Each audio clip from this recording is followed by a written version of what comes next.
So we have come to the point sa chapter 4 ng Book of James, 4 out of 5. And today we will be for our first and second part of our study. We will focus on the first and second part ng chapter 4. So wala na tayong um, special lesson na related to this since ang dami na nating na-cover. Both ng theology at saka ng mga theology, mga themes, ganyan. At naalala ko nung opening natin, we also did a study ng historical analysis of James. So here, ang literary analysis muna ng chapter 4. Ito yung mga themes na available. Makikita natin sa aklat na ito. I mean, sa chapter 4. First one, yung yung problem ng divisions and quarrels. And then, yung sa second is wrong motives. Pero related sa prayer. No? Kasi yung wrong motives malawak yan eh. No? Wrong motives when it comes to prayer yung gusto kong i-point out dito. At parang merong hindi parang. Strong statement when you read the fourth chapter na friendship with the world is enmity with God. No? May mga ganong equivalent na nilalagay si James. And that humility versus pride. God opposes the proud but gives grace to the humble. And then ganun pa rin yung patuloy pa rin ang makikita sa chapter 3, maling paggamit ng pananalita, wrong use of the tongues or speaking evil against one another. At ganun din yung judging, yung problem ng judging. And then yung magandang part yung pagkilala sa will ng Panginoon. Isang declaration ng ating dependence sa Kanya. Kahit na tayo na yung mga pinakamagagaling sa planning, no? At lahat ng resources, na-predict na natin lahat. Yan. Na-predict na natin lahat ng resources available to us. Pero kung hindi natin nire-recognize yung will ng God, no? Naalala ko rin, that was December 2019. Okay? So that was bago mag-COVID, although sa China, mayroon na nangyayaring doon, yung laboratory leak. At when I was there sa Thailand, that was December 19, paniwala talaga ako na maayos na yung aking working visa. When I was there, yung aking non-business visa. Kasi ang binibigyan na ako ng recommendation letter para sa Thai embassy dito sa Laos, no, na para pag bumalik ako from crossing the border from Laos to back to Thailand, meron na akong ng visa, which is 2 taon yata ang nun, yung efficiency ng nun. And then may mga plano kami ibang mga kasama kasi nga mag Christmas vacation noon, which is meron din mga vacation para sa Thailand na mag-visit kami sa Vietnam. Pero all of a sudden, may mga nangyari dito sa Pilipinas. Uwi ako sa Pilipinas. So hindi natuloy yung Nandi, hindi natuloy yung visit to Vietnam, yung Laos. And at the same time, nagkaroon pa ng COVID pandemic, di ba? COVID pandemic. So I'm just using this as an example na na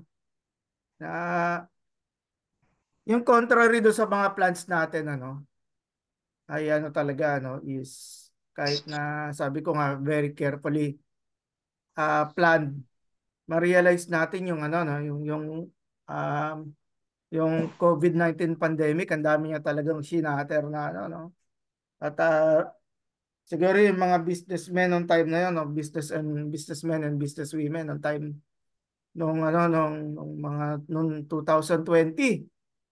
May mga makikita ka na nagbabagawa pa ng mga bagong stunt, no? Yung stunt nila pinagagawa, di ba? Accordion doors na ganyan, and then all of a sudden nagkaroon ng major lockdown sa Metro Manila. Marami sa inyo nakakaalala noon. So, um, anyway, this is a ano no yung um section dun sa journal journal article na binasa natin noon, yung kay Virgil Porter, at ito yung section, no?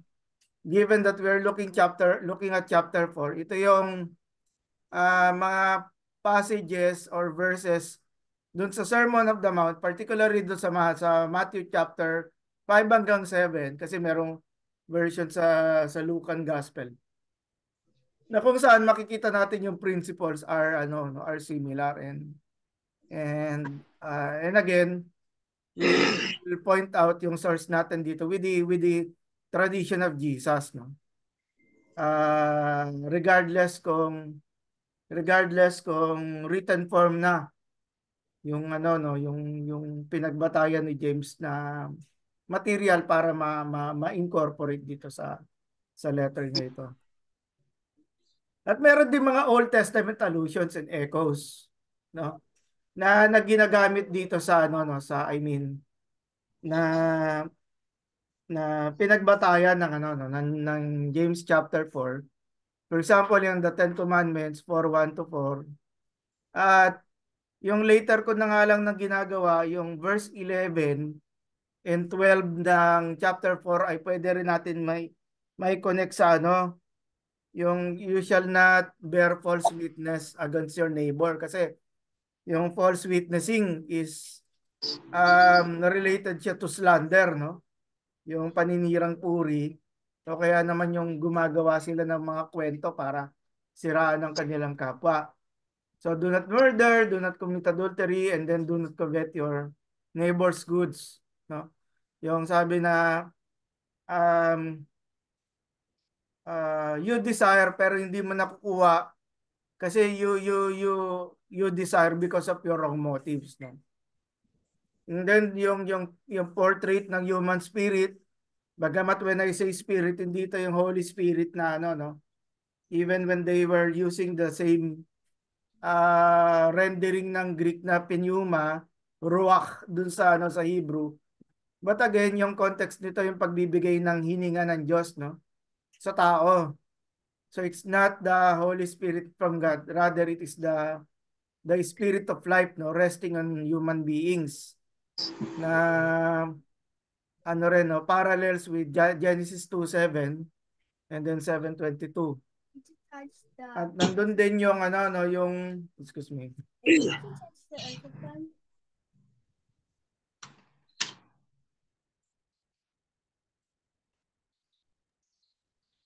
And then yung ano no, opposition kahit sa Old Testament, no. Nakita natin na si Yahweh, si Adonai ay hindi siya supportive of ano no, yung concept ng pride. Magkakaroon tayo ng discussion about that. And even yung pag-describe dito sa mga sabihin natin mga carnal Christians, no, within the community of James ay dinescribe as adulteress, no? Adulteress. So adulterer is lalaki, ito ay babae. Itong metaphor na to ay makikita na sa Hosea 1 to 3, Ezekiel at saka Jeremiah. At nung ginamit ito sa Hosea, and siguro sa prophetic writings din as well, binabanggit dito yung ano, yung unfaithful nature ng Israel, no? Yung ang Israel ay nagsasabing sumasamba sila sa Diyos. Pero at the same time, sumasamba rin sila kay Baal o kaya kanila Ashtoreth, di ba? O sumasamba sila doon sa mga high tree na kung saan nagiging insult kay Yahweh bilang husband.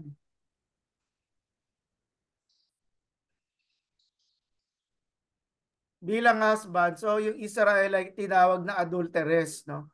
At ginagamit ni James ito bilang metaphor dito sa Israel kasi alam niya ganun yung uri ng pamumuhay na meron sila. Di ba po? And then of course, yung again, yung about pride and then boasting. Nakita na natin. De, pero yun, dito sa fifth, do not boast about tomorrow, is about yung overconfidence. No? Yun yung magiging focus ng second half natin mamaya after we take our break. No? Which is verses 13 hanggang 17.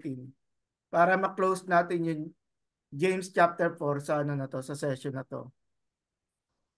So let's look over sa ano no, 4 1 to 12. Tayo naman ano, allow me na mabasa ko yung 4 1 to 12 using the ano, yung Filipino Standard Version, no? Ayun. Yung FSB ano, no, Pastor Jordan, dito na involved si Ate Esther eh. Esther de la Cruz. Ito yung sa Santiago nakikita. Pero sa Old Testament nasa si ano, si Ate Esther. Sige, itong ano namin siya isang co-teacher sa ano, pinag-co-worker sa ano sa PMI.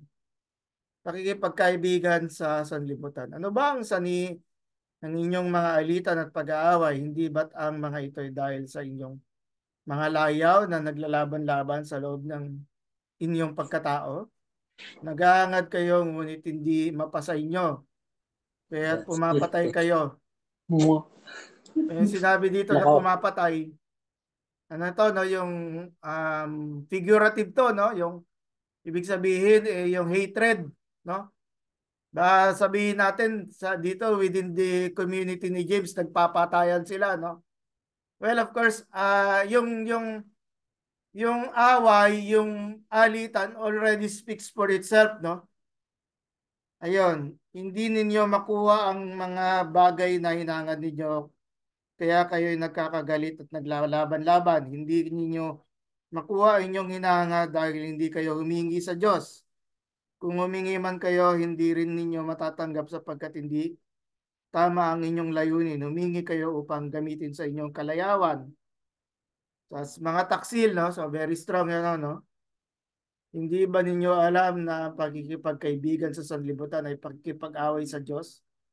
Kaya sino mang nagnanais maging kaibigan ng sanlibutan ay nagiging kaaway ng Diyos. It still follows yung ano no, yung philosophy ni James na ano no, yung faith without works is dead no. Yung hindi mapatunayan ng isang nagsasabi, isang nagpapahayag na siya ay Christian pero hindi mapatunayan sa kanyang pamumuhay.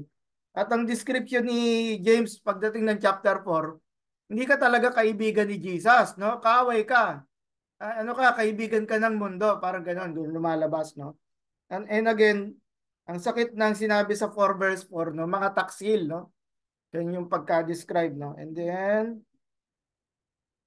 6, ngunit ang Diyos ay nagkakaloob ng higit pang biyaya. Kaya naman sinasabi, sinasalungat ng Diyos ang mga mapagmataas, ngunit pinagpapala niya ang mga mapagpakumbaba. So, sige, pwede muna ako mag-stop dito. Marami naman mako-cover about this, eh. So ito, hiniram ko yung from Thomas Urey. At ang ginamit niyang ano no, yung means to frame yung kanyang ano no, yung kanyang literary analysis. Beginning verse 13 ng chapter 3 ha, is yung stripe o sabihin natin division, no? Division pagtatalo-talo. Yung when nung binabasa yung First Corinthians, familiar tayo dun sa ano ng mga divisions eh. At nagkaroon yata tayo ng a bit ng discussion ng division um, many sessions ago. So sabi ni Urey, strife resulting from controversy, no? Yung nga raw na the need for true wisdom. And then the second, strife resulting from selfish desires. So yun nga yung ano, yung makasariling pagnanais at siguro ano kung gagawa natin ng senaryo, merong ang kagustuhan siya na nandun sa ano kasama niya, hindi mapasa kanya. So hindi ko alam kung ano 'yon. Parang dalawang bata nagagawa ng isang lobo, no? Hindi natin alam. Sabi, ako nakuha ko na eh, no? Yun sabi niya. Wala namang pangalan mo eh, mga ganyang ano. And then yung three, strife resulting from gossip or yung slander nga na nagsisiraan sila at hinuhusgahan nilang isa't isa. Ganun kapangit, no? Yung mga siraan na nangyayari, no? Kahit dun sa community ni James, no? So, fights and quarrels, no? Sa verse 2 ng English Standard Version, so you fight and quarrel. Kay Rudy Taylor, literally, battles and wars, no? Pinalaki niya yung ano, no? Pinalaki niya yung scope. Hindi lang yung isang maliit na quarrels and fights, no? Battles and wars. Ngayon kay Patrick Cartin, the concept of desires being responsible for wars and battles is a common theme in Hellenistic literature. So merong warrant, no? Merong means of acceptance yung battles and wars, no? Sabi ni Plato, the desires of the body is a cause of wars. Whence come wars and fightings and factions? Whence but from the body and the lusts of the body? Na yun daw yung nagiging cause ng mga nag-aaway-away at ng mga naglalabanan. Ganon din kay Cicero. Forward kay Plato, no? Sabi ni Cicero, speaks of wars arising from within the desires of the human being. Hatred, discord, disagreements, seditions, wars are all born from desires. At naalala natin si Apostol Pablo, no? Meron din sinasabi si Apostol Pablo, yung sinasabing wars from within, no? Romans chapter 7 yata yun, ano? Yung sinasabi niya, yung meron pang gusto niyang gawin yung tama, pero merong pagbabattle sa loob niya, no? Na para sa kanya, hindi maalis-alis, no? At ayun yung tinutukoy nga niya doon, yung sin or sin na kung saan ay ano, yung ingrained na no sa buhay ng tao. At marahil ito rin yung parang tinutukoy ni ano ni Cicero bilang isang Roman senator, no. So the word passion or pleasure in Greek used in verses 1 to 3, 1 and 3 is hedone. At dito nanggaling yung word na hedonism, no? Ang isang hedonist ay isang pleasure seeker or ang paniniwala ng isang hedonist ay nabuhay siya for pleasure, no? Ma-acquire niya yung ano, yung satisfaction ng kanyang buhay. So yun lang yung reason, ano? Yung mga hedonist, yun lang ang reason nila kaya sila nabubuhay, no? So sabi ni William Blevins, the few uses of hedony in the New Testament provide an excellent context for understanding the words of James. Sa ibang mga gamit, no, each time it's used, hedony represents an obstacle to faith and a threat to human life. Thus, hedony precludes God's gracious will for individuals. No? Hindi, ano siya, no? Problem siya. No? And the seed which fell among the thorns, these are the ones who are birthed, and as they go on their way, they are choked with worries and riches and pleasures. No? Yun yung hedony of this life and bring no fruit to maturity. When we talk about yung example na ginamit dito ni William Blevins, alluding to the parable of the sower. Kay Robert Gundry, the doubling of where from, no, yung literary analysis ito ni Bob Gundry about the sa mga bird. Where and then from, tapos ulitin niya naman where and then from. So nanggagaling yung mga quarrel, no? At ang sagot ni Bob Gundry, your hedonism. Underlying the fights and quarrels that stem from hedonism is the audience belief that the enjoyment of pleasures is a zero-sum game. There's only so much pleasure in the world so that one person's enjoyment of it robs another person's of such enjoyment. Parang honor yan eh. Di ba? Yung honor, hindi mo pwede siyang i-share eh. Merong summa cum laude. Yung magna cum laude ay nakuha lang ng magna yung second highest honor. Pero hindi po pwede dalawa mag-take ng yung highest honor. Kaya naman ganun din sa hedonism. Yung concept niya is dahil sa marami kasi tayo mga negative thoughts na o sabihin natin mga pag-uugali na nakadugtong sa ano no? Sa negative thoughts, nandiyan yung inggit. Doon naman sa kabilang side, nandoon naman mayabang naman siya, no? Mayabang isa, nainggit yung isa. Kung sana nanahimik yung isa, 'di ba? Hindi sana maiinggit yung isa. Maiinggit yung wala. O di yung isang tao na merong na wala nito, nakita niya dinideliver doon sa kapitbahay, may mga lumang palabas na gano'n. Dinideliver yung ano, ng malaking refrigerator, no? Doon sa kapitbahay siya naman, bili rin siya ng refrigerator, no? Talagang pinapakita niya doon sa ano, no? Sa kapitbahay niya na ano, no?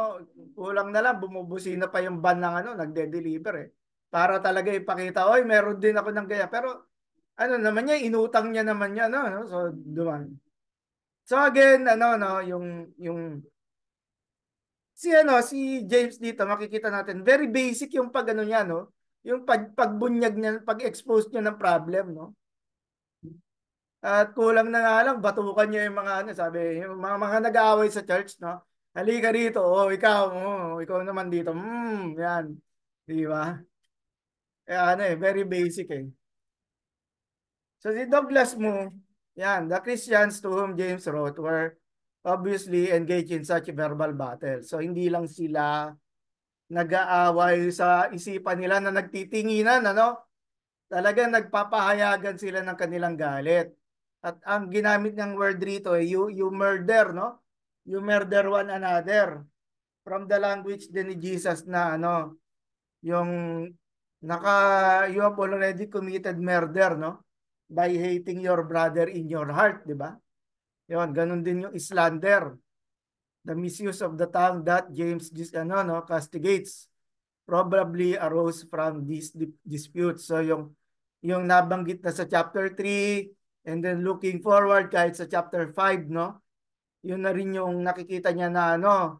Kaya si James, itong letter na to, no?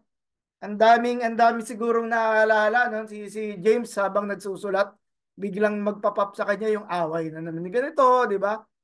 Kulang na lang ilagay yung mga pangalan nila sa ano no? Si si Apostol Pablo, very profound siya sa magsulat ng mga pangalan no? Pero anyway, ito, fights and quarrels pa rin. Kay Thomas Uray, passion for self-gratification is the cause of wars and fighting. So, na-solve na natin to. And then the Christians who had become bent on pleasure had become caught up in jealousy and covetousness, but their desires had actually gone unfulfilled in spite of their habitual lust for worldly pleasure and goods, they could not have them. Siguro dahil napakamahal o kaya naman wala silang mapagbilan nito. And what they did obtain in partial fulfillment of their lust did not satisfy them. It only increased their desire so that there was a constant insatiableness. Ano, no? Pagkauhaw o pagkagutom, pero dahil hindi nila natatanggap yung kanilang gusto, hindi nga naman nasasatisfy. So yung kanilang covetous heart ay nagpapatuloy pa rin in covetousness, no? And because they were never satisfied, they became as murderers, no? To hate is to murder so far as the heart is concerned. So wag nating i-take naman literally na itong mga early believers within the confines of the Christian community na binabantayan ni James ay ano no, literally ay nagpapatayan, ano? Pinipersecute na nga sila out from the outside, no? Mababawasan pa sila from the inside. So, yung ano no, yung mga causes na ano no, from these different authors, si Patrick Hartin appealing to Plato's the desires of the body. Si William Blevins at saka si Gundry, ganun din yung hedone, which is practically parang ano. And then Thomas Uray, passions for self-gratification. At kay Douglas Moo, sila ay nahulog na sa mga sakitang ano no, sakitan sa isa't isa using ano no, yung the wrong use of the tongue. So ganito no, when kunyari magagamit ninyo itong first 4 verses ng James sa inyong Bible study. Maganda siguro ano na no, i-throw na natin yung ano no, i-throw na natin yung pag-solicit or pag gather natin ng answers no. Paano nga naman natin masosolve or ma-prevent yung ano no, fights and quarrels no within the Christian community. And sometimes merong talagang mga sa ano no, may mga away no within the local church to ha na nagiging pisikalan pa no, nagiging pisikalan. No no of course when we get there eh, nagiging complicated lalo kasi ano na tumataas yung level ng ano no, yung verbal violence na nagiging ano pa no, nagiging physical or napupunta pa sa mga threatening no. So hindi talaga ito maganda. At nakakaalala ko meron talaga mga nagbabantaan no, no in my pastoral experience, yung mga nagbabantaan talaga ano no. Eh, dahil nga ang init nila sa isa't isa, hindi mo naman mabatukan ano. Kasi baka mamaya ikaw pa mapagtulungan ka pa nilang dalawa no. Na makalimutan nila na sila yung nag-aaway kaya ang hirap talaga na ano eh, yan eh. Blessed are the peacemakers nga naman, no? For they shall be called ano no, sons and daughters of God, no? So,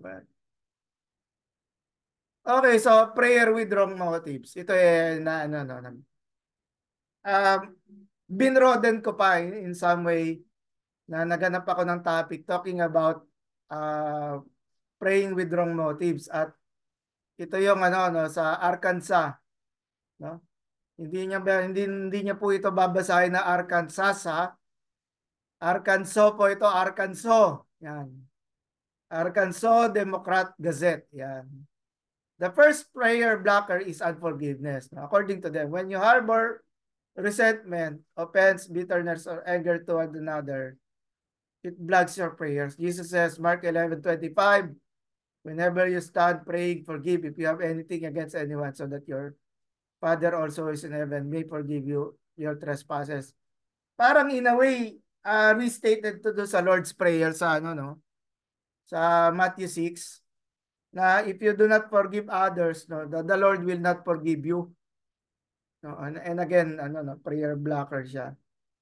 The second one is yung unconfessed sin na meron niyang panalangin pero ano naman ano nagpapatuloy naman sa kasalanan. So asking God to move on your behalf when you knowingly continue in sin leads to your prayers going unanswered. Psalm 66, if I had cherished iniquity in my heart, the Lord would not have listened. Ito yung directly na ano na pumapasok dun sa ano sa James 4. The third prayer blocker is selfishness. We don't get our prayers answered because our motives are impure and wrong, no? Huwag nating asahan na ano no, tutulungan pa tayo ng Lord no dun sa ating mga ano no masamang mga binabalak. At naalala din natin dito sa James na pag-aralan natin minsan na ano no um, a person should not say that God is tempting me, di ba?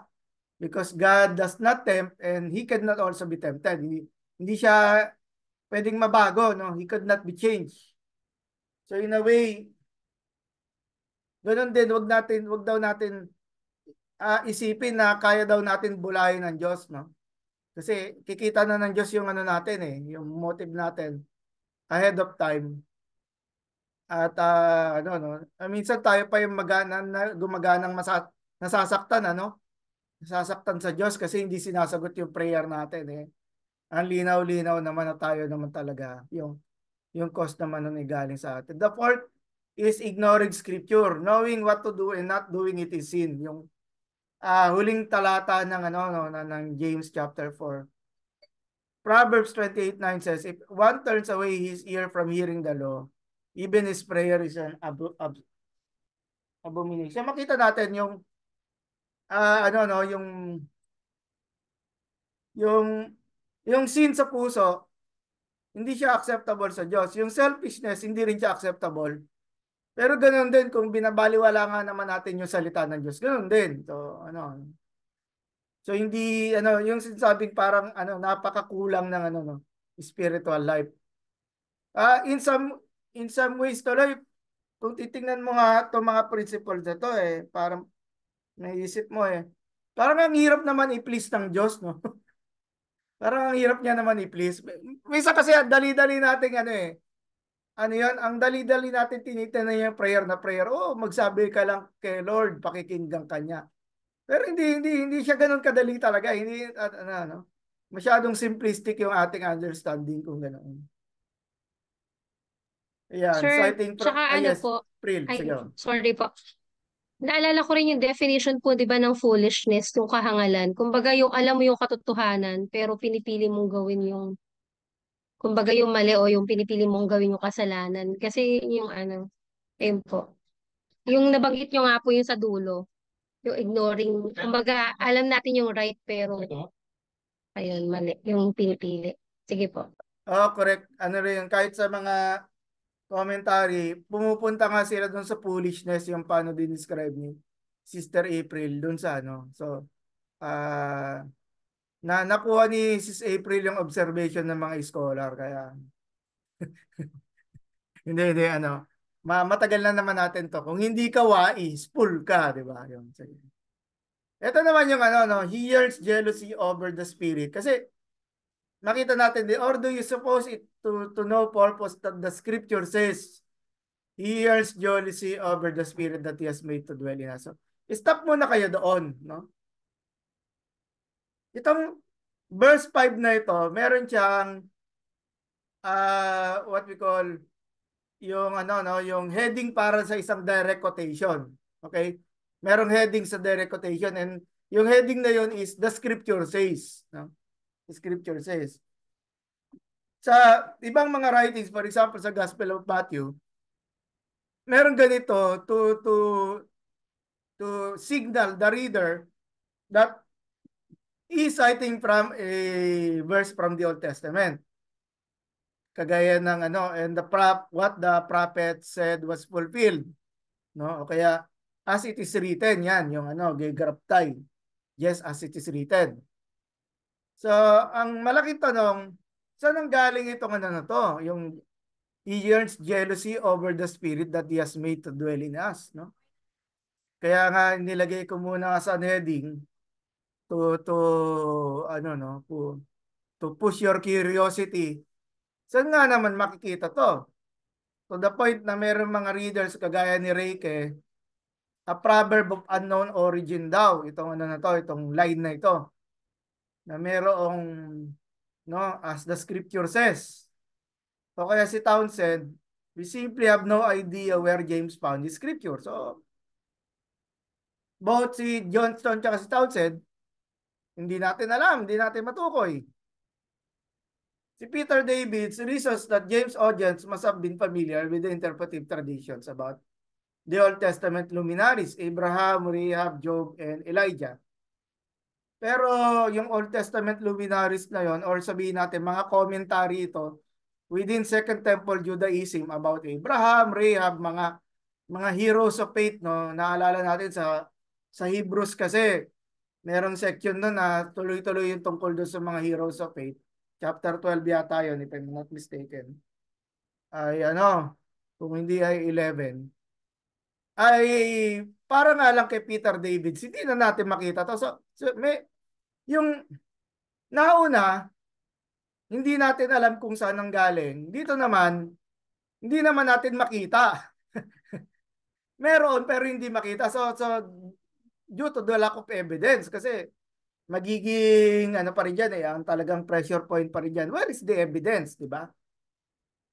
At ito kay Craig Carpenter, ito ang tawag niya dito, indirect statement theory.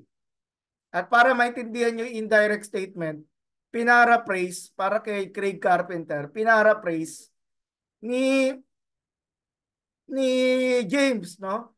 Yung first part ng Proverbs 3:34a, yun nasa baba. The Lord opposes the proud. So, pinaraphrase niya in this manner. God jealously desires the spirit which He has caused to dwell in us.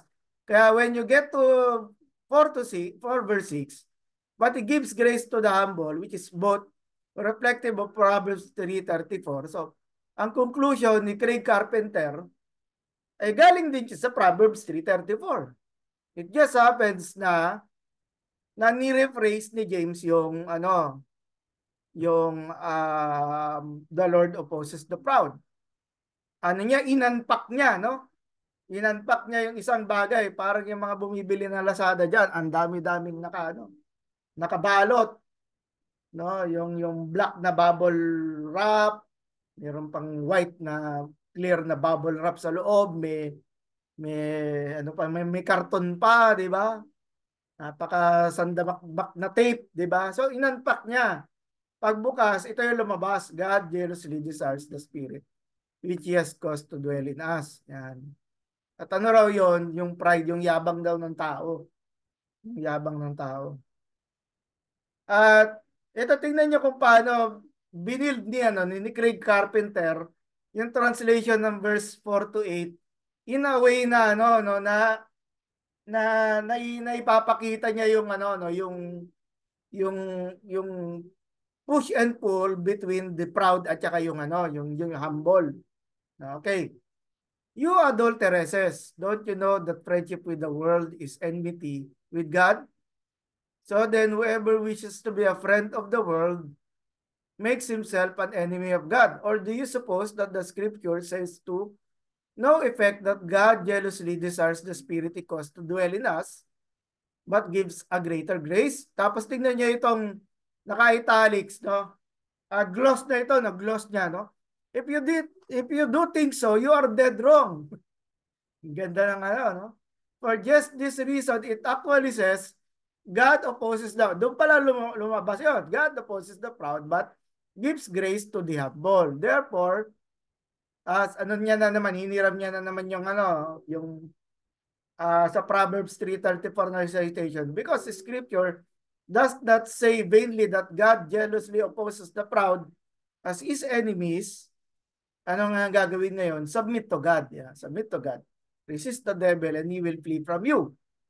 And because scripture does not say in vain that God gives greater grace to the humble, draw near to God and he will draw near to you. So, yung sinabi natin, kung paano ini-scaffold, no? Paano ginagamit yan dito sa translation ni Craig Carpenter, no? To support yung kanyang hypothesis na ito nga naman ay walang ibang pinanggalingan na talata kung hindi yung Proverbs 3:34 din na pinagbatayan din ng na God opposes the proud. So, ganda sana ito. Gusto ko pa sana kayong tanungin eh. Anong masasabi ninyo dun sa kanyang reconstruction, Kasi it's not just very smart, no? Pero minsan yung masyadong smart nakakatakot eh. Minsan yung masyadong smart na pagkakalatag ng no? Siguro, kasi ito naman, you are also looking at the same passage based sa inyong mga versions, di ba? Pero dito niya yung ina-argue niya kasi yung niya, yung kanyang stance na na uh, yung background ng verses 4 to 8, no? Ang background nito yung yung Proverbs 3:34. So let's look at this over no yung yung isang discussion biglang nagpunta sa spiritual warfare itong si James. Yung earlier na spiritual discussion niya, yung tungkol dun sa yung mga espiritu na kalaban ng Diyos, no? Na naniniwala din na God is one pero sila ay nanginginig, no? Ito raw mga spirits na kumakalaban sa Diyos. However, dito binabalik niya yung yung una niya mga sinabi about temptation do sa chapter 1. At dito nagbibigay siya ng isang um, parang ayokong tawaging the easy steps no? Meron bang no? Kuya Jerry, meron bang easy step dito no? Pag tinitempt ka ng kaaway, di ba? Nagiging easy step, no? Sasabihin, madali lang yan. Submit yourself to God, resistance. Ang dali-dali. Totoo lang, ang dali-dali siyang ilagay in boxes, no? Pero, anyway. Parang ang hirap nga rin i-preach to eh. Okay, submit yourselves to God. Dito ay ano no, hindi nag-iisa ang James 4:7, no. When it talks about the theme of preparing for the ano no, preparing yourself from the temptations of the enemy, no. Nabasa na naman natin tong 4:7 ng James sa 1 Peter 5:8-9. Be sober-minded, be watchful. Your adversary, the devil, prowls around like a roaring lion seeking someone to devour. Resist him, firm in your faith, knowing that the same kinds of suffering are being experienced by your brotherhood throughout the world. Ayan. So, ang closest nung James 4:7 yung 1 Peter 5. However, sa Ephesians 6:11, talking about the armor of God, nandun pa rin yung pag-uutos ni ano no ni Paul na ang resistance talaga ay ano talaga by the strength of God, okay? By the strength of God kasi ang sinabi ni Paul, put on the whole armor of God. So hindi talaga useless talaga yung pakikipaglaban ng Christian kung hindi siya magsasubmit sa ano no, sa rule ng Lord. Ayan, meron na kayong ipipreach sa Sunday. Meron na ito lang. 'Di ba? Na ano, magiging useful, magiging useless. No, at si Apostol Pablo initemize niya talaga no, the helmet of salvation, the breastplate of righteousness, tapos the belt that holds the ano no. Oh, teka lang. Ano bang belt 'yon? And then the feet that ano yung of the gospel of the ano no shoes no of peace. Tapos ayun yung sword of the spirit and then the shield of faith para ano raw sanggain yung mga pana ng ano no, pana ng kaaway, mga umapoy na pana. Dito, when it comes to resisting the devil, meron din sa mga ganitong tradisyon kagaya ng The Testament of the 12 Patriarchs. Apat dito ay ano no, nilagay natin dito. Ang isang closest yung Naphtali 8:4. Do these things, sa ano, no, Issachar 7, do these things also, my children, and every spirit of Beliar will free from you. Beliar is another word ng ano, no, yung ano, no, yung para mga prince ng demon ito, no, in their context. In Naphtali, if you do good, my children, and the devil will flee from you, and the beasts will be afraid of you. Hold on mo nyo muna yung ano, no, yung beasts, no. Mamaya kasi meron siyang ano, may parallel sa Gospel of Mark. Tapos yung testament ni Dan, renounce wrath and hate, lying so that the Lord may dwell in you. So ang do sa testament of Dan, nakafocus siya sa ano no, sa righteous living again. Na pag ikaw ay namumuhay ka in righteousness, no? Yung awa ng Diyos ay mananatili at yung awa na yon, no? Yun ang magiging reason kaya niya ma-overcome yung mga ano, mga temptation. Ngayon sa Testament of Benjamin 5:2, if you do good, so nakafocus naman ito sa good works, no? Automatically daw yung unclean spirit aayawan ka. Pwede ba 'yon yung espiritu aayawan ka, 'di ba? Pero maganda lang itong minsan magaganda lang talaga isipin pero in practical matters ano. Teka lang. So we go back to the problem pala no, yung source of this text. Craig Evans suggested that James borrowed from the Testament of Naphtali 8:4.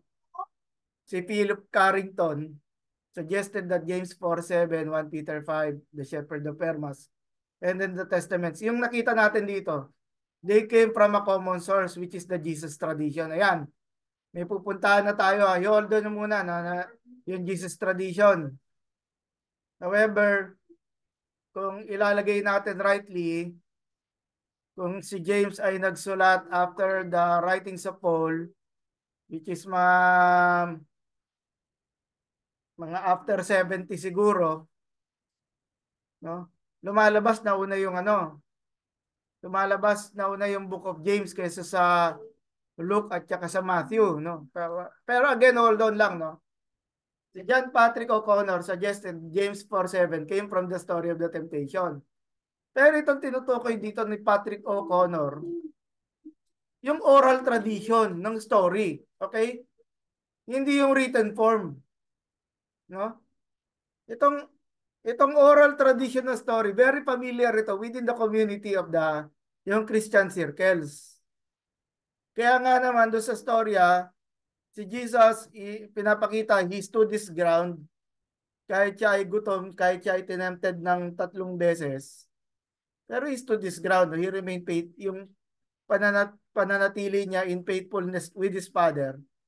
Kaya umalis si Satan. So yun yung, para kay Patrick O'Connor, doon kinukuha ni James yung secret, yung solution to the problem na submit, or sabihin natin yung framework ng submit yourself to God, resist the devil, at saka the devil will flee.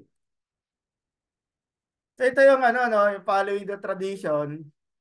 Merong mga narrative elements include or sabihin natin parallels na makikita natin between James 4:7 at saka sa temptation. Siyempre, merong temptation. Merong pagsusubok. At yung pagsusubok na yun para mahulog sa kasalanan, intentional at si Satan nandun. At merong mga series of tests. Tapos, yung sa fourth is dahil nakita ni Satan na hindi niya talaga mapagtagumpayan si Jesus, umalis na siya. At yung sa version ni Matthew ay meron talagang rebuking nangyari. Away with you, Satan. No, so umalis siya umalis si Satan as a result of the rebuke niya ni yung rebuking ni Jesus. And then 6 yung the administration of angels after the temptation. So Satan will flee. The devil is above all the tempter. No, wala siyang ibang That's another name for Satan is manunukso, di ba? Yon, seeking always to separate God and human beings. This separation Christians must resist. When they do, James promises that the devil will flee from you. So ang ganda naman ng assurance, no? Bagamat we know first-hand experience na yung pagharap sa temptation, lalo na kung nandun ka pa sa very temptation, parang ang tagal-tagal niya, no? At ang hirap i-resist, no? Lalo na kung inilalagay doon ni Satan ay very very talaga, very tempting and very naku, ayun. Sinabi sa akin, battery low na raw. Mamaya na muna ako magbaba.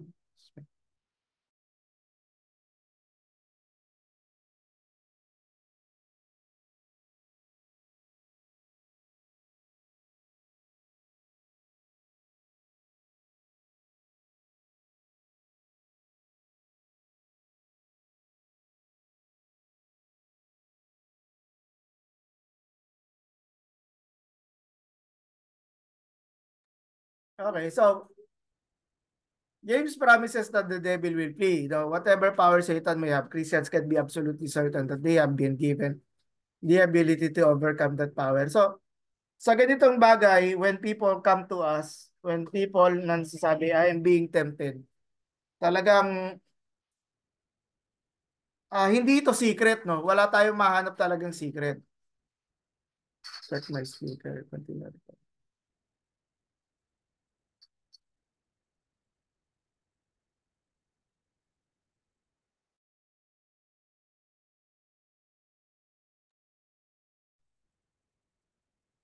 Drawing close to God, no? So, ano pa rin siya, no?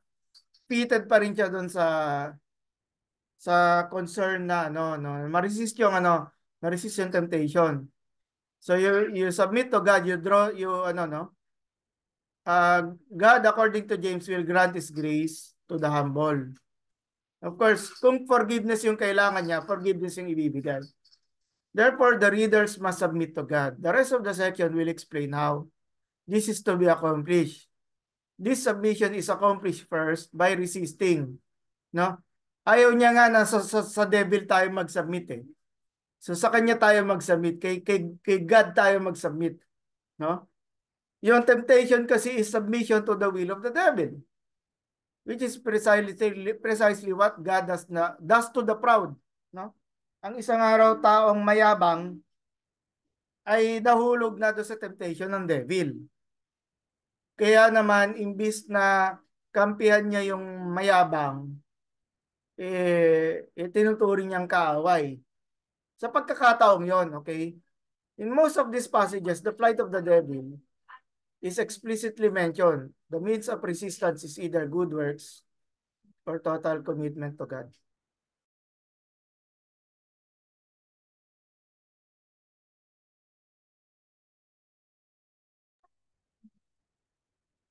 Yeah. Now he reveals, as in 3:3, that behind the evil impulse, hedone, yung hedone pinag-usapan natin kanina, no?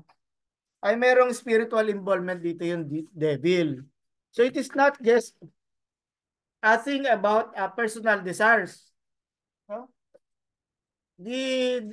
Satan is actively involved, no, in order to destroy us or agawin yung ating attention, no, para mawala yung attention natin kay Jesus.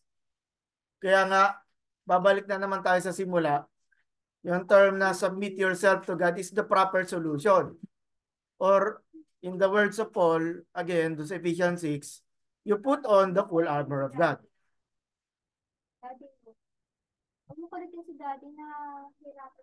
So drawing near to God gives the positive aspect of the first.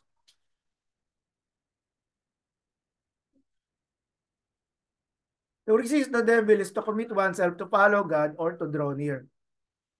At nandun naman yung promise ng Lord. Yung taong nagpapasubmit sa Kanya, God will not remain, God will not be unresponsive. Kasi nakikita na ng Diyos, no? I want to clarify. Wala talaga tayong solution to temptation. Talagang kailangan natin yung tulong ng God. Madali kasing sabihin na kaya kong i-handle yan. Of course, hiramin ko naman yung sinabi ni Apostol Pablo, di ba? Ang mag-ingat kayo na akala nyo kayo ay nakatayo na matindig, di ba? Yung tendencies to fall is always there. Look at the imperative. Wash your hands, purify your hearts.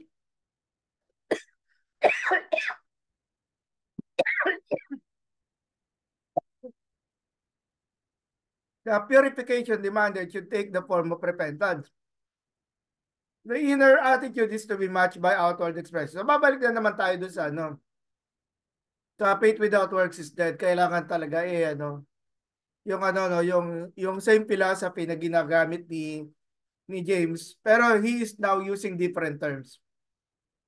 Now about mourning and weeping, which was on the one hand, the proper response to outward danger and distress. Now about the phrase mourn and weep, no? In the language of the prophets, they often use the language of mourning to describe the disasters accompanying the judgments of God. But they also used it to call for God's people to repent from sin. Like the prophets who predicted the coming day of the Lord, James too was firmly convinced that the Lord's coming is near. And he demands of his readers a deep heartfelt sorrow for sin that is the mark of true repentance. At isang material, sinasabi nga naman doon, hindi daw killjoy hindi naman daw killjoy si Jesus na wala na tayong gagawin kung hindi magluksa na lang tayo at malungkot. Di ba? So, ano yan, no? Ang sinasabi lamang dito, ang tinutukoy, kung yung mga taong nagpapatuloy sa kasamaan. So, hiramin ko yung sinabi ni Paul sa 1 Timothy, no? Na yung law, hindi ito laban sa mga gumagawa ng mabuti.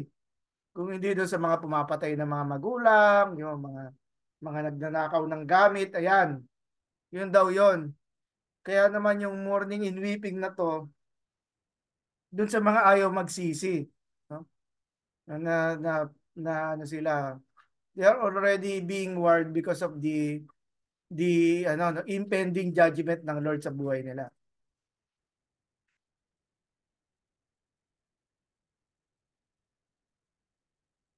And so here, patuloy na sinasabi ni Douglas Moo, mourning and weeping on the day of God's judgment can be avoided if people mourn and weep for sin now.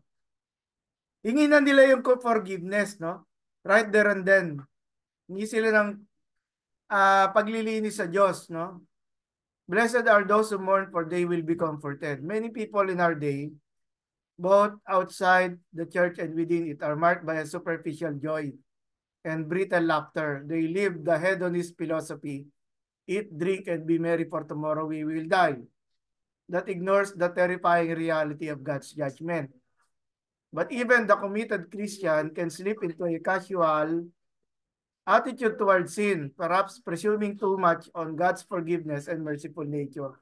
So again, para sa case ni Douglas Moo, binabalik niya rin niya yung sinabi ni James na yung problem ng nagsasabi na siya ay may pananampalataya pero hindi naman ito makita sa kanyang pamumuhay at ginamit ni James doon his works, no? Presuming too much on God's forgiving and merciful nature. It is to all such people that James issues his plea for radical, thoroughgoing, nagpapatuloy na repentance, no? Now on humility, James concludes his series of commands with summarizing exhortation. Humble yourselves. That reflects the promise of the Proverbs quotation in verse 6. God shows favor to the humble. The humility before the Lord that James commands means to recognize our own spiritual poverty.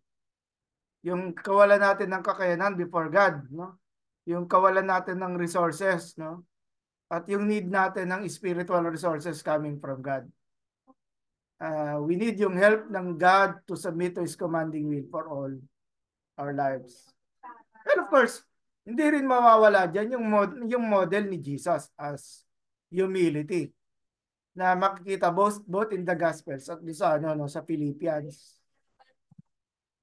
This humility is beautifully exemplified in the tax collector of Jesus' parable, who, deeply conscious of his sin, called out to God for mercy. In response, Jesus pronounces him justified and summarizes, all those who exalt themselves will be humble, and those who humble themselves will be exalted. Si Zacchaeus, no? Excuse me. Nung in-invite niya, no? In-invite niya, in-invite pala ni Jesus yung sarili niya, no? Sa bahay niya. Sabi niya, tara, doon tayo sa bahay niyo kakain, no? Medyo, assertive din si Jesus pag kunyari sa celebrity si Jesus. Hindi man tumanggi, very, hindi, nakita natin dito na yung change of heart, no? At saka yung result ng generosity ni Zacchaeus na after the event. Doon sa sa portion na yung don't speak against one another. Sabi ni Robert Gadry in view of Matthew 5:21-22. To speak against a brother means to denounce a fellow professing Christian as not a true Christian. Yon. Malayo pa ito kung babalikan pa natin yung image of God, no? Na inilagay ng Diyos doon sa tao na damage, no? Whenever a person judges his or her fellow being. Or in addition to that, hindi na siya nag-leave ng room for God to exercise yung his own justice. Ayan, to do so equates the speaking against the law, not the Mosaic law, rather the kingly law of God's kingdom as taught by Jesus. At yung mga nabasa na natin a while ago sa James about the love for or the love for one another, and yung imperative sa Leviticus 19 na hindi tayo magpapakita ng favoritism. So it still goes on that thread, no? And or Jesus as his representative, siya yung lawgiver, no? So i-allow natin yung judgment para sa lawgiver and judge. Now, yun, kay Bob Gundry again, to judge a fellow professing Christian also equates with the judging the law in that you're effectively condemning the law for reserving that prerogative to God or Jesus. Judging the law makes you a non-doer of the law. Moreover, and an undoer of it lacks saving faith and faces merciless judgment. For the legitimate judge is one and the same as the lawgiver. Ito yung summary ng pinag-aaralan natin dito sa first half ng ating lesson, ano? Yung no, yung mga pagtatalo-talo, fights and quarrels are due to selfish desires. At ano pa ba? Pero wag niyo nga lang sasabihin dito sa mga nag-aaway, no, sa loob ng church, no. Sabihin niyo, kaya lang naman kayo nag-aaway, mga selfish kayo, ganyan. Mga ano, mga makasarili, yung mga motives niyo, ginagano niyo pa. Yan. So, awat na lang tayo, no? Pero pag nahimasmasan sila, batukan mo sila isa't isa. Ikaw ready.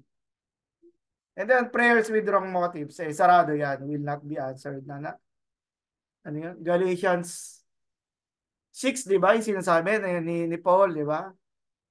God cannot be mocked, no? A man reaps what he sows, di ba? So, kung ang tinatanim daw natin dito ay pangit na mga motives, no?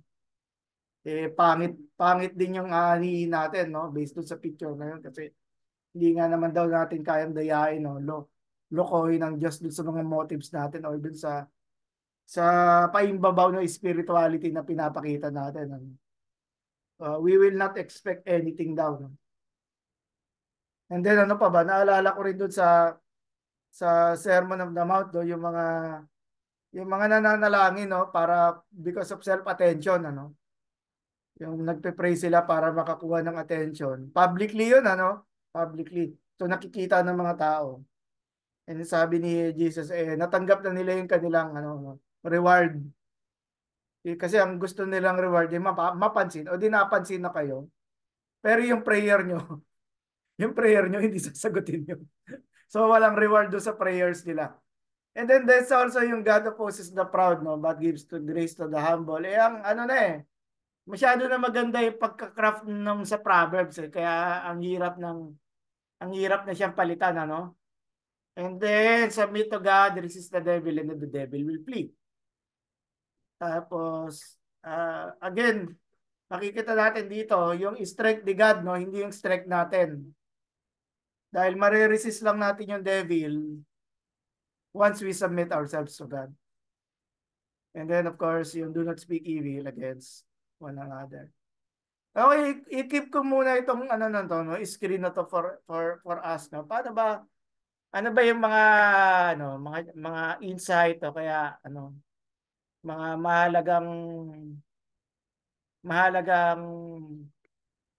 bagay na naisip niyo gusto niyo i-share sa discussion.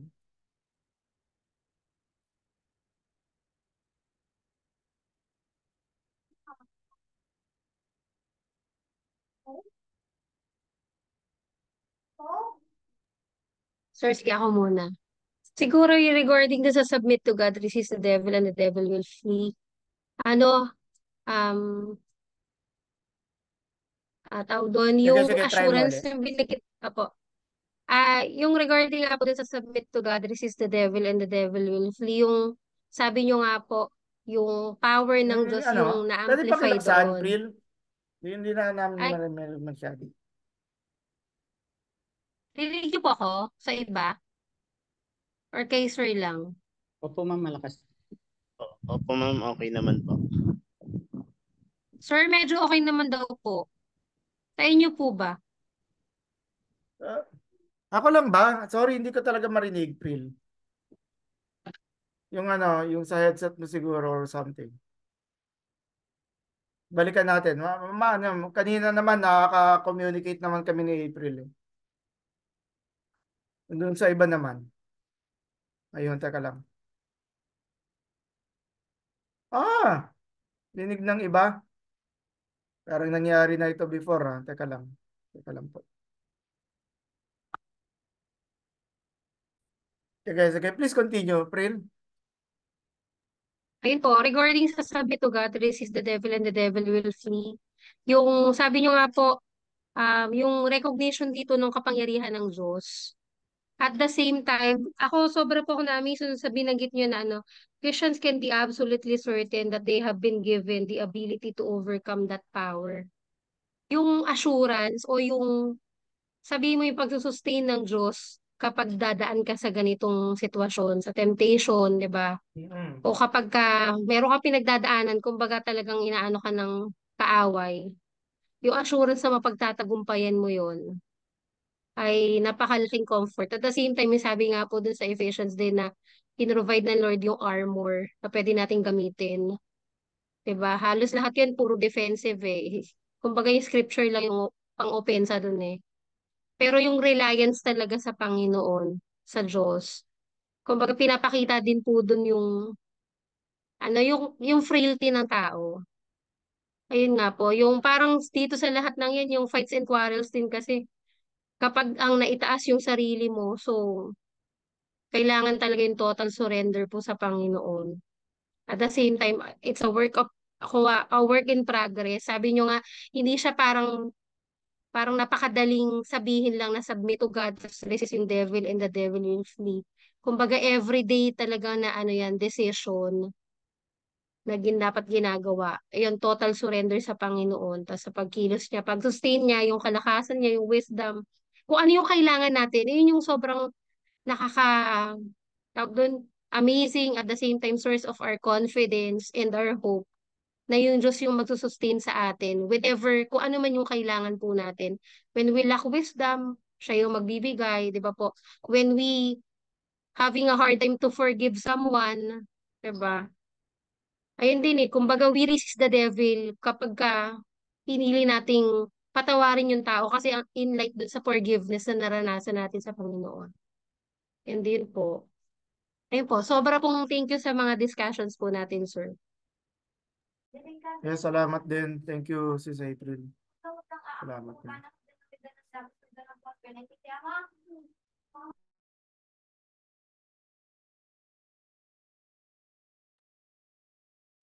Meron pa? Sa akin po siguro sir, do sa about sa prayer with wrong motives will not be answered. Ah, totoo po yun kasi every time na sa worship service nga lang po natin ay sa mga pambungad na panalangin natin o kahit sa personal prayer natin kay Lord ay talagang lagi tayo naghihingi or humihingi ng kapatawaran kasi alam natin na yung sin na yun yung nagkukos na parang hindi dinidinig ng Diyos yung ating panalangin dahil sabi nga niyo po kanina yun ang nagiging hindrance doon sa prayer natin at lalo pa kung wrong motives. Pero nung last nga na comprehensive exam namin sir, may ano po doon about sa imprecatory prayer doon sa Psalms. Parang nung binasa ko parang naano rin ako na ako doon sa sinasabi na 'di ba nag-prayer na para bang yung vengeance para doon sa tao kalaban niya si David. Para bang sabi ko nga para bang may selfishness naman na nakasamang prayer na ito pero dinidinig pa rin siya ng Panginoon.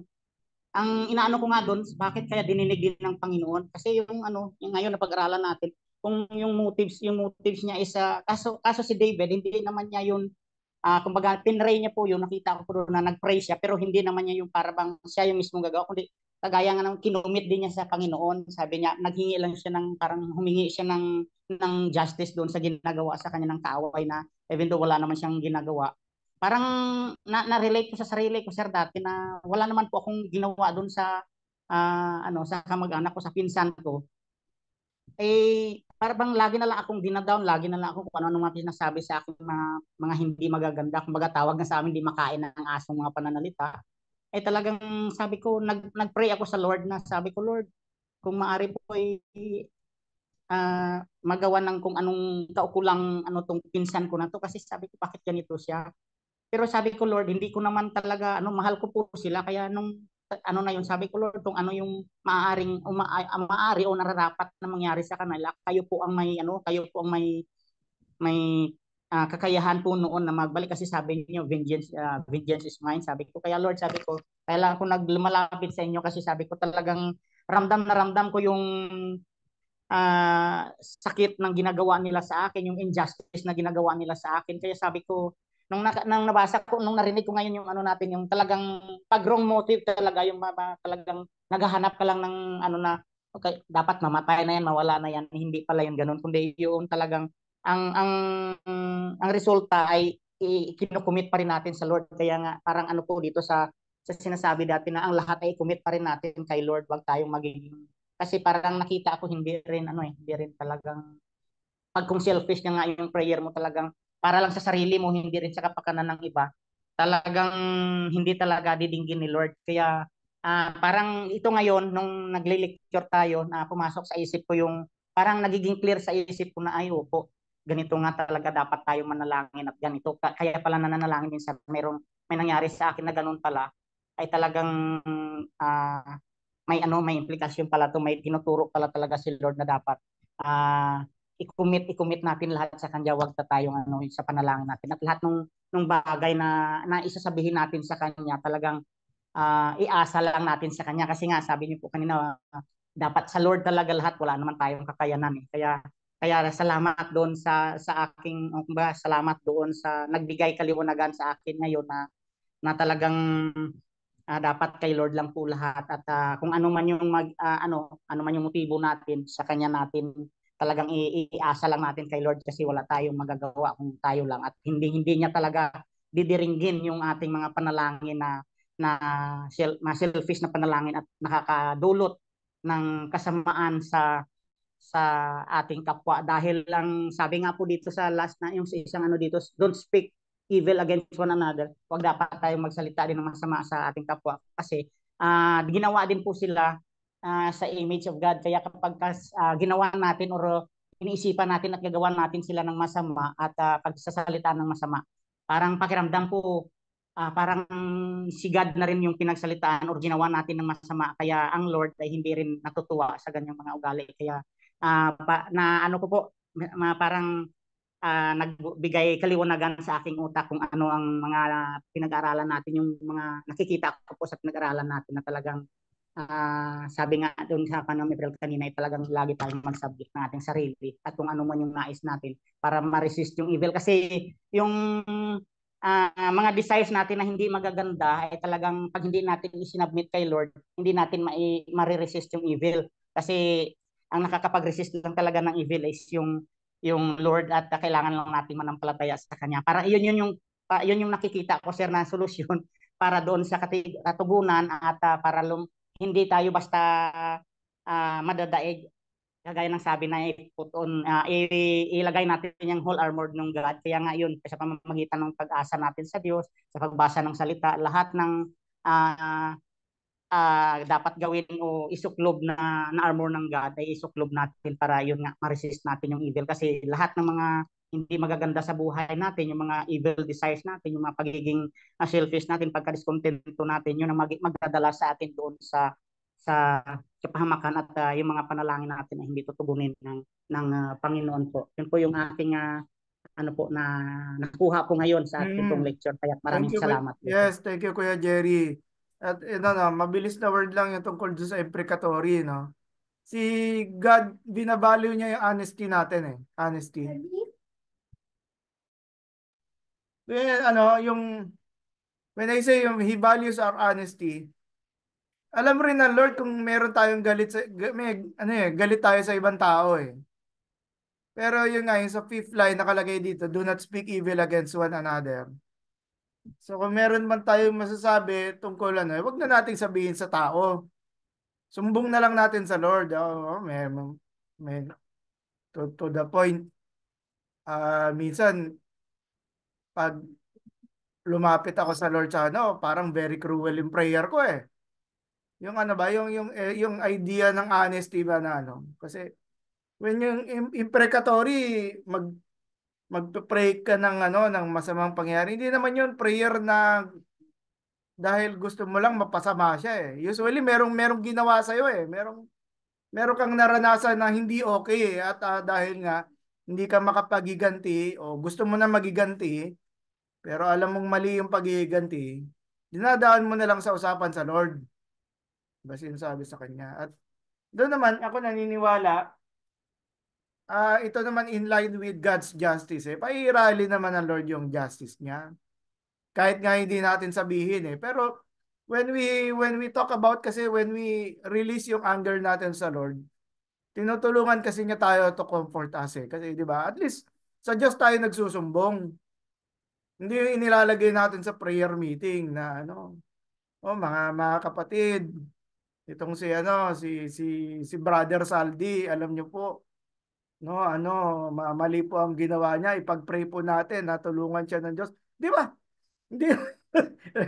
Kuya Saldi, peace tayo. Pinapasaya lang kita. Hindi yun yung ano, no. Meron kasing ganoon eh, yung ano, yung prayer request pero ano pala ang latest, no? Ano latest? Pero sige. Sige, thank you, Kuya Jerry. Meron pa mga ano, yan. Sir, ako naman sir, doon sa God opposes the proud but gives grace to the humble.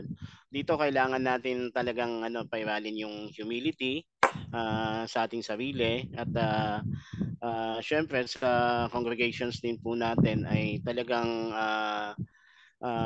bilang mga leader ng simbahan ay dapat sa atin nagmumula yung talagang humility, hindi yung tayo yung pinagmumulan nung yun nga yung speak evil against one another na tulad nung binabanggit ko na, dahil maraming marites nga sa simbahan o kahit saang lugar siguro pairalin talaga natin yung humility, una sa ating sarili, gayon din po sa congregation po natin at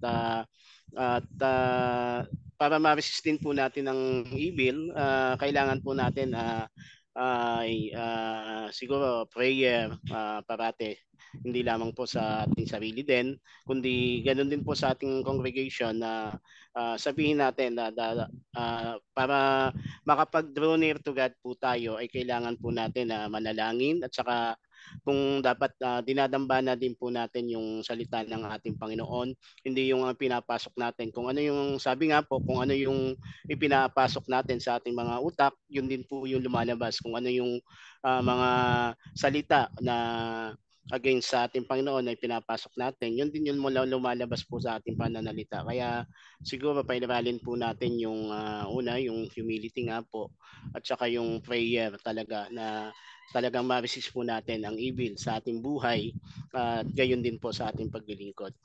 Yun po yung sa akin, sir. Sa akin naman, sir, yung sir, rinig niyo ako, sir? Opo, Kuya Jim. Sige, tuloy mo. In passing lang, ko yung imprecatory prayer. Sir, yung kung matatanda niyo yung farewell letter ni Paul sa 2 Timothy, yung pinakukuha yung kanyang mga parchment, lahat iniwan siya, maliban kay Luke, gano'n. Yes po, yes. Parang pinaabayan na niya kay Satan yung ibang mga kasamahan niya sa evangelism. Sina Alexander the Coppersmith, walang ginawang mabuti sa kanya. Kaya inaano na niya kay, ewan ko kung yun ay isang imprecatory prayer. Sir, pero Hindi siya nire-relate ko lang. imprecatory kasi kinuwento niya eh. Hindi, It's kinuwento niya, really pero parang bang itong mga taong to, they decided na na mag-rebel against God. oo nga, sir. So, dahil nag-rebel sila against God, wala na sila dun sa pagbabantay ng Diyos. Kaya pinapakawalan na natin si Satan. Hinahayaan na natin si Satan para pagtripan yung buhay nila, pagtripan yung buhay nila, yun yung ano. Oo nga, sir.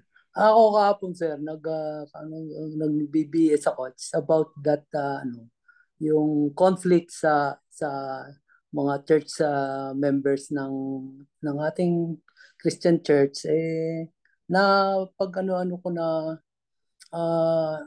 yung minsan yung selfish love na nasa bawat isa, hindi pa rin minsan yung sa fallen nature ng tao nandoon pa rin.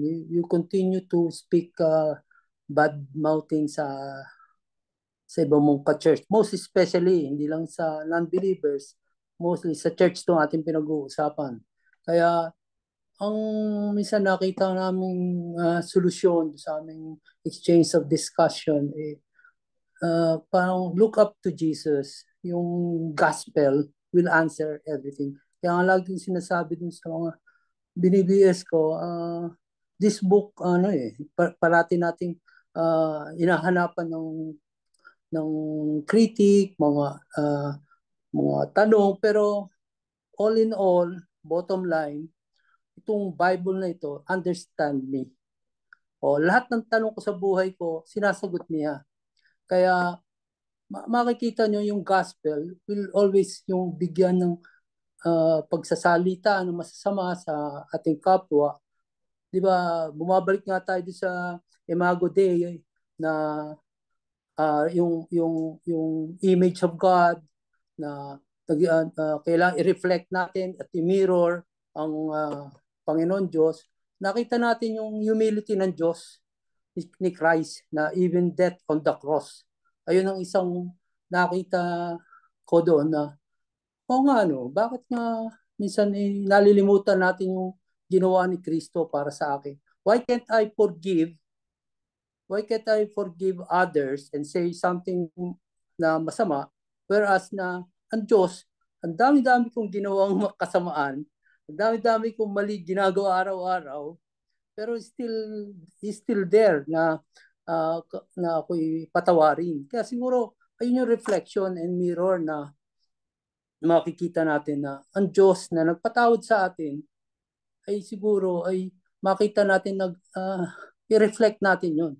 Hindi lang sa Panginoon, kaya nga kundi lalo na ipamuhay natin sa ating buhay Kristiyano na magpatawad. Kaya nga inalo namin doon sa ang aming topic kasi yung kung i-confront mo, not to say something bad, pero just sabi doon sa Matthew 5, i-confront mo din kung ayaw or kung siya'y napakita mo ang kanyang fault o yung fault mo, then you win a brother in Christ. Pero pag hindi, isama mo elders, kung hindi pa rin sabihin mo na sa church. Ganon. May pattern din ang ang ginagawa ng isang Kristiyano. Kaya mahalaga din na makita natin na tayo ay patuloy na magsuri at magbulay-bulay lagi sa Panginoong Hesukristo na siyang nakikitaan natin ng kababaan loob. Ayun, kababaan loob ni Kristo. Bagamat si Diyos, sa katawan. Pero madaling sabihin, madaling mabasa at nauunawaan mo na, pero in practice ay talagang isa sa proseso bilang isang Kristiyano.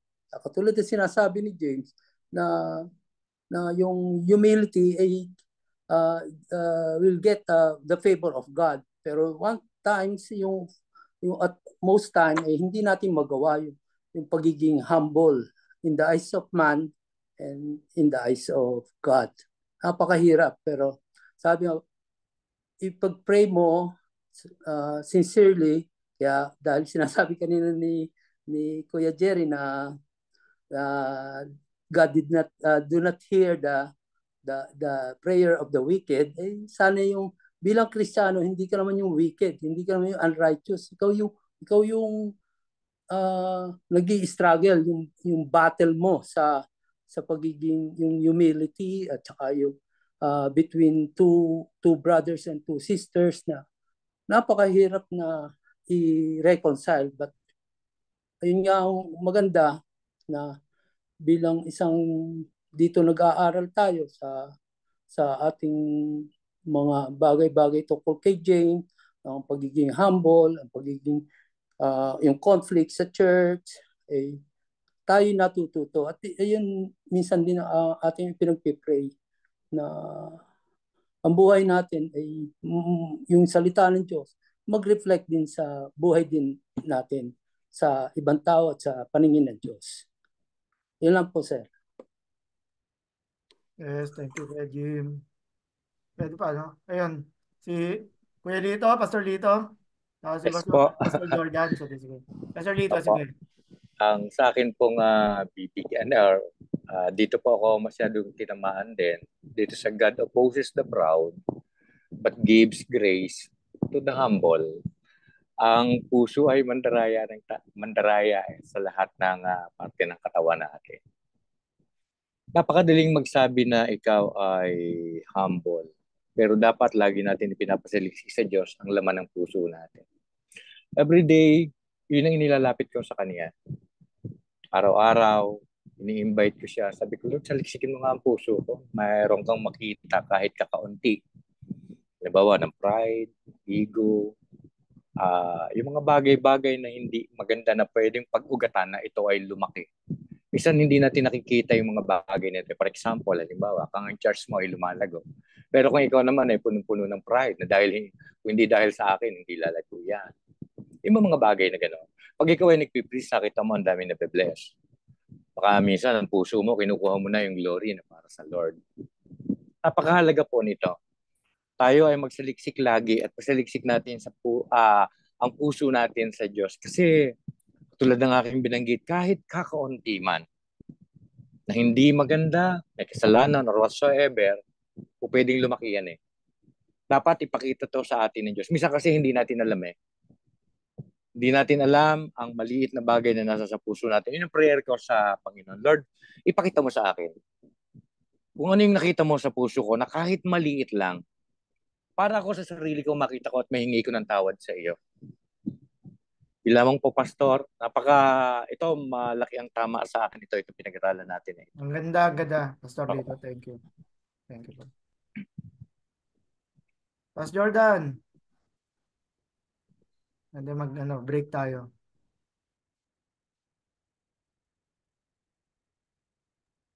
Yes, Sir Edwin. Sige po.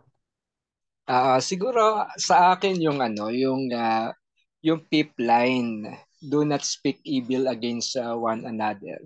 Nalala ko tuloy nung banggitin mo yung imprecatory prayer. Bale yung family devotion namin sa Book of Psalms. Naalala ko doon sa mga unang chapters yung attitude ng mga psalmist na yung kanilang mga hinaing sa kanilang mga kaaway ay binabato nila sa Panginoon. Ayan. At hindi lang sa church marahil, sa church context, kundi kahit sa community tinamaan ako gawa ng may mga pagkakataon na nakakapagsalita ng masama sa kanila. Halimbawa kami ni Mrs., pag may nakita kami sa paligid, napag-uusapan sila napag-uusapan na sila ay nakatalikod. So nakakalungkot lalo na tayo ay kinakailangan maging mabuti sa kanila, maipadama yung pagmamahal ng Panginoon. And yet hindi nila alam na merong ganong iniisip at sinasalita sa kanila. So napakagandang masasabi kong ito yung pinaka-simplest at yet sabihin nating biblical way talaga na napakagandang gawin, diba, do sa ating kapwa. So yun lang sir, thank you po. Okay. Dagdag pa doon sa sinabi ni Pastor Jordan, yun yung power na social media, di ba? Yung kung anong maramdaman mo tapos ipopost mo agad ng ganyan na na hindi mo iniisip kung paano ito tatanggapin, paano ito nakikita ng iba. At yun nga siguro mahiram ko yung isang example na sinabi ko kay Mrs. Sabi ko sa kanya noon nga yung last year yon, mga around October, no? Ganun din sinabi ko, humingi pa ako ng pahintulot sa Mrs. ko na meron sana akong gagantihan, no? Well, mabuti na lang at sinabi ko sa kanya, kasi sabi ko Mami, ganito sana yung binabala kong gawin, ganito. Sabi niya, hindi ka pa ba nakaka-move on na lahat sila nakalimutan ka na Tapos ikaw, yan pa rin ang iniisip mo, magiganti. Bubuksan mo na naman ba yan? Nakalimutan na matagal na nga. So, pagkatapos doon, yun yung naging Yun yung naging healing moment sa akin, yung sinabi niya. Yung sinabi ng wife ko na oo nga no na ano pala na ako pala ay kinakain pa rin ng aking sama ng loob, no. At yung time na yon pagkatapos noon eh naging happy na uli ako at hindi mahirap talaga yung sinasabing yung forgive and forget, no. Pwede talagang magpatawad, mag-release tayo ng forgiveness. Pero yung alaala nandun pa rin eh. At nung paano yung alaala na yun kino-comfort naman tayo ng Lord, no? Pag alam natin na ginagawa natin yung part natin. Basta yun lang, yung lagi lang nire-remind ng Lord na ah, sa kanya na lang sabihin, wag na lang magbigay ng kahit anong pahiwatig, no?